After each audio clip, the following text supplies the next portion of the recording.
Halo, Humaydi di sini dengan NIM 2314130044 dari program studi manajemen zakat dan wakaf. Jadi komputer, bayangkan saja seperti kita mempunyai sebuah asisten pribadi yang yang sangat pintar gitu. Seperti yang kita tahu, ketika kita memberi perintah kepada asisten, maka biasanya mereka akan langsung mengerjakannya. Ini sama seperti kita ketika menggunakan komputer.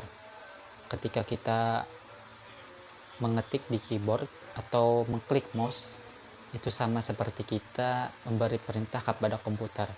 Ini biasanya disebut dengan input atau memasukkan data. Nah, dengan perintah tersebut, nantinya komputer akan langsung berpikir dan mengolah serta memproses data tersebut dalam hitungan detik. Nantinya komputer akan memberikan output atau hasil dari data yang sudah diproses dalam bentuk tulisan, suara, ataupun gambar, tergantung dari perintah yang kita input atau kita masukkan sebelumnya tadi. Untuk menggunakan atau menjalankan sebuah komputer, kita bisa mulai dari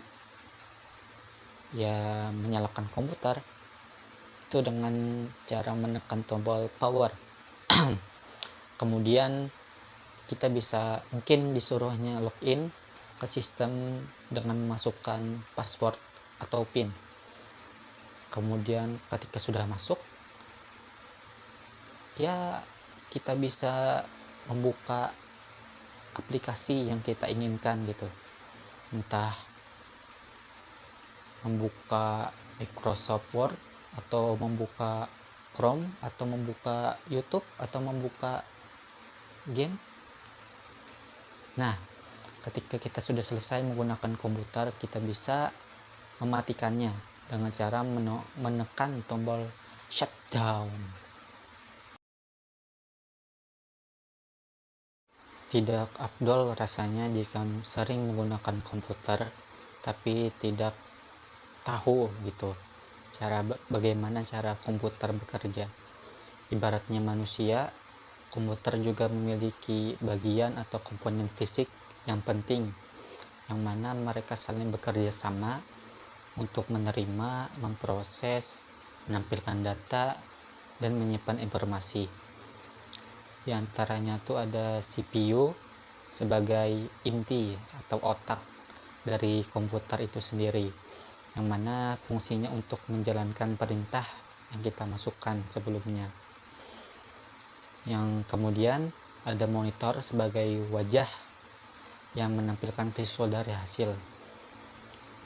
Terus ada keyboard dan mouse sebagai alat untuk memberi perintah gitu, atau sebagai alatnya untuk kita memasukkan perintah.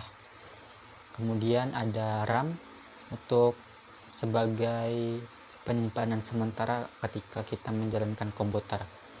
Yang terakhir ada HDD dan SSD sebagai tempat penyimpanan jangka panjang mungkin atau permanen dalam menyimpan data komputer. Semua komponen ini saling terhubung, bekerja sama, dan membuat komputer bisa membantu kita dalam hal pendidikan, pekerjaan, hingga mungkin media hiburan gitu. Mungkin itu saja yang bisa saya jelaskan.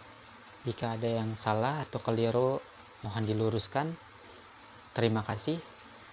Bye.